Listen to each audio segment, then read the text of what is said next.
He's closing in on $2 million in lifetime earnings, a 31-year-old poker pro from Washington, and folks, the guy can play. Tyler Patterson, welcome to the show, man. Thanks for being a high roller today. Thanks a lot, Derek. Appreciate it. Hey, listen, where have we got you now? You're probably in some hotel room somewhere getting ready for a day's grind. I am, yeah. I'm at the Borgata right now for the Winter Poker Open out here. Can you describe what being a poker pro on the tournament circuit is like? I mean, you must go droughts where you don't cash, you don't do anything, but there is a pot of gold at the end of the tunnel. Do you find that circuit tough to do on a day-in, day-out basis? Yeah, sort of. It's, for me, I play a lot of cash, too, so it's not, I don't go for making any money for a long time. I do still have a steady, I mean, not that steady, but a steady income, at least more steady than just a tournament grind. But, yeah, I mean, I just left home, and that was just like 4 days ago, and I'm not going to be back till almost April. Wow. So the traveling is, I really like it, but I can see it getting to somebody. But I've been doing it I've been traveling pretty heavy for like 6 years, but I've been a pro for about 10, and I really like the traveling. It doesn't get me down. Before we talk about the final table and the bracelet, can you tell us about the entire experience from start to finish? I mean, did things go your way, or did you have to scrap a lot? I was kind of just finding my way from the beginning.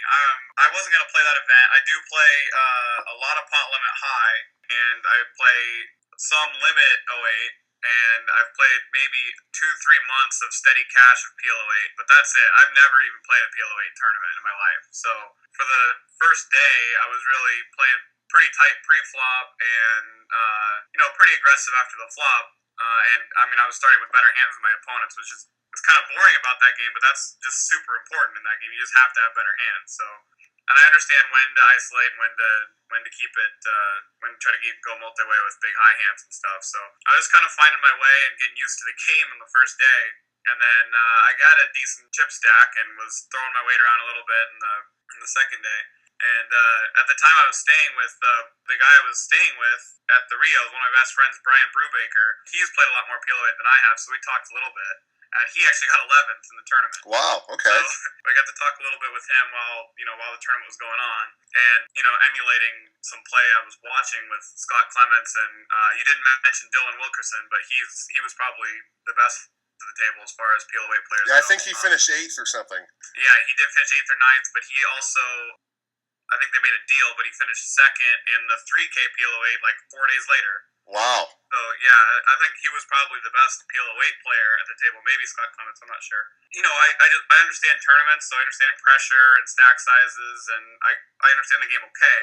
So I was really, I don't know, I was learning as I was playing. Is that what you would suggest to people that love that game? Patience is the big thing? Yeah, well, your pre-flop hand selection is just super important. So after that, you can be really aggressive with big draws, or if you recognize a spot with good high hands, you can be aggressive with those. So you can get creative, but not pre-flop. You have to play pretty good hands pre-flop. All right, well, let's talk about the final table, because I mean, you're sitting there. I mean, I know you play a lot of poker, but I'm wondering, were you intimidated at all when you look across the table and see Tom Schneider with 4 bracelets, Jeff Matson? Those guys are both players of the year. And then, of course, Scott Clements, who everyone talks about as being one of the best. What were your thoughts going into that final table, and how did it play out for you? So I was a middling stack or whatever starting the final table.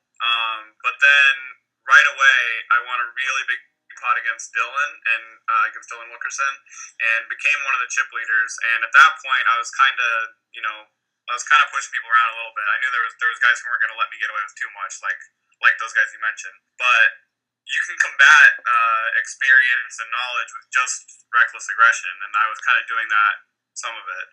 But yeah, those guys. I mean, sure, I'm not too intimidated at the poker table, but if I am going to be intimidated, it's going to be in not my best game against Scott Clements. You know what I mean? So yeah, for sure. And I know Scott really well. He lives in my neck of the woods.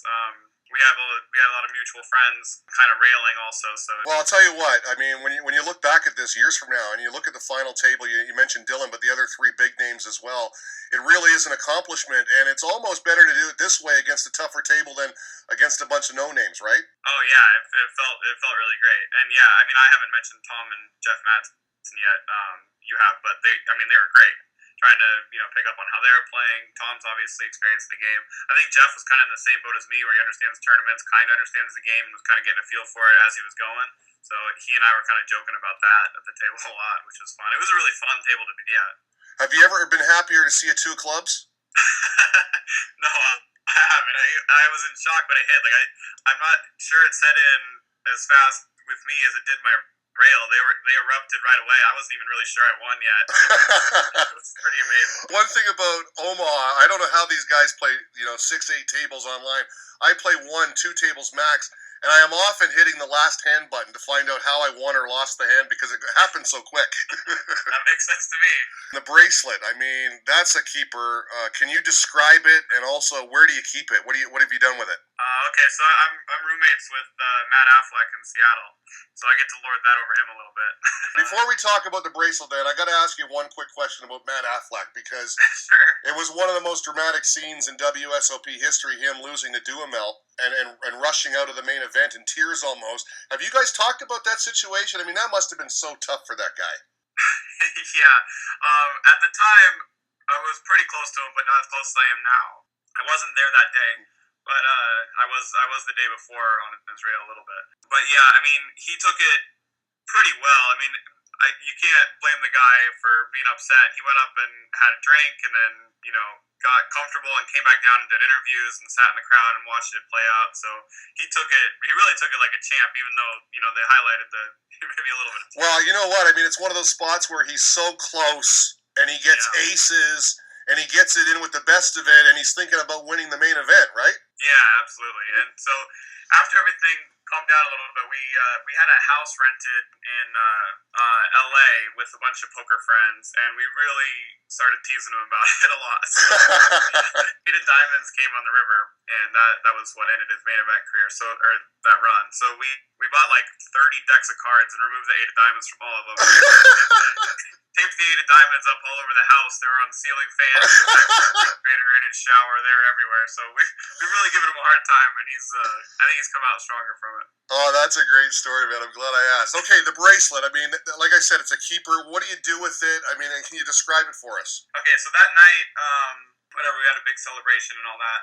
Then the next day, I came to the bracelet ceremony in the same clothes from partying the night before, and so got the bracelet, and I did wear it that day because that day was the start of the 3K PLO8, and since I had never busted a PLO8 tournament before in my life, I thought I should play that one too.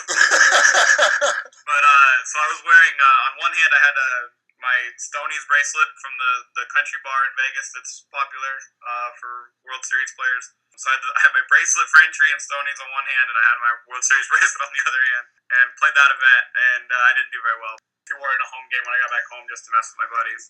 But other than that, my family lives in Sacramento, California, so I made a trip there from Seattle and brought the bracelet to show everybody. But other than that, it's just been sitting in a trophy case that Matt and I share. How did the WPT Championship final table differ from your WSOP final table? Well, it wasn't actually the WPT Championship. It was just the Borgata, one of their 3,500 main events. So it was a WPT tournament, but not the WPT Championship. It was a lot different, obviously, because it was no limit hold'em. It was tough. The pros that were there, David Diaz was there. He was super tough, but he actually hit the rail pretty quick. The other guys who were there, Ben Hamnet won it. He's pretty tough. Ophir Moore has some final table experience, and he has a lot of big cash experience, but he's a pretty tight, straightforward, no-limit player. So I actually felt like I had a pretty good handle on that table. Steve Brecker was there also, but he's similar to Ophir. Anyway, so I thought I had a good handle on it, but when we got down to three-handed, I was pretty tight most of it because there was a lot of chips flying around. But yeah, when we got down to three-handed, I took a pretty tough one, and I was happy to get third and all that money that came with it, but I really had my eyes set on that trophy too. Has it really sunk in that, guys have been toiling around for years and never even had a sniff, and there you are at your final table and boom, you got the bracelet? Yeah, I mean it wasn't that quick because that's actually my 4th World Series final table. The other ones were I think I got 8th and 9th and 5th, I think. I'm not sure if that's exactly right. But the 8th and 9th was just like I got to the final table and then just immediately out, so I didn't really get to experience it. And then I did have one good run in a tournament that doesn't even exist anymore. It was half no limit hold'em, half or half pot limit Hold'em, half pot limit Omaha. It was a 2,500 event, and that one I really thought I was going to win. I thought that I was playing the best that I've played, and I had I don't know, had a lot of chips, and then played a hand pretty poorly, and so after that, I was just dying to get back to a final table. So in retrospect, then, the WPT at the Borgata in 2012, your other final tables at the WSOP, and all the time you spent in cash rooms over the years, you feel that experience really helped you in the moment last year? Yeah, it made me hungrier once I got there. Of course I wanted to win the first few times, but yeah, it definitely got me a little bit more experience. The nerves really aren't there too much when I'm at the table. Making these final tables, you come with some media stuff and some interviews, stuff like that. I was really nervous with that stuff, but once you actually get going, I mean, you're only really thinking about the game. The experience of just like the lights and stuff like that doesn't help that much. I was pretty much used to that. I find it interesting that you said you got nervous for the media interviews, because I read somewhere that you are a glory hog. I mean, you like the attention, right? Absolutely, yeah. I love stuff like that. But it's still the first few times definitely had some butterflies. Talk about your relationship with Check Shove Poker. What's going on there? What are they all about, and what are you doing with them? Okay, yeah. So this is a new training site that I've helped out. So I'm pretty excited about it. They're going to sell some pretty high-end gear, like the clothes and stuff's going to look nice. I'm hosting a blog there now. Really, it's going to be a coaching and training site mostly, but I mean, it's also a spot for fans to just, follow along and read what's going on. But I'm going to do some coaching, and I'm pretty excited about it. Eventually, it's going to be, we're working towards making a subscription site right now. So there's going to be enough video content out there, and we have our own software that's really good. There's so much out there. We should be taking advantage of things like Check Shove Poker. I think so, and I think something like Check Shove Poker, where you get more one-on-one coaching type of thing, will if someone can tailor it to your strengths already and keep it fun. Like if you're just watching videos or reading a book, it might not translate that well. So if you can get some one-on-one coaching or specific videos to what you're looking for, I think it'll make poker a lot more fun, while also teaching you, just little leaks to plug. It doesn't have to be, changing your game completely to a scripted game. You can pick up little things here and there. Yeah, and I find it interesting that a lot of the players I've spoken to, that are into coaching, like a Jonathan Little, for instance, they say that it's really helped their own game. The fact that they're imparting knowledge on others, it's helped solidify some of the leaks in their own game. Absolutely, and just watching videos, getting ready to start making some myself, I've definitely found some of that. It's got me fired up a little bit about learning about poker again too, which may have fell by the wayside a little bit for me. And now I have a part of my blog I'm writing about. I'm training my girlfriend, who didn't know what a full house was when we got together. Now she's played 5 sessions of Limit Hold'em, so we're just barely starting. But you can follow along on the blog from her, first experiences to, eventually, who knows, maybe a year or 2 from now, she's winning tournaments. Well, listen, Tyler, thank you so much for taking your time today. Good luck today and this week in the tournament, and good luck in 2015, man. All right, thanks a lot, Derek. Appreciate it.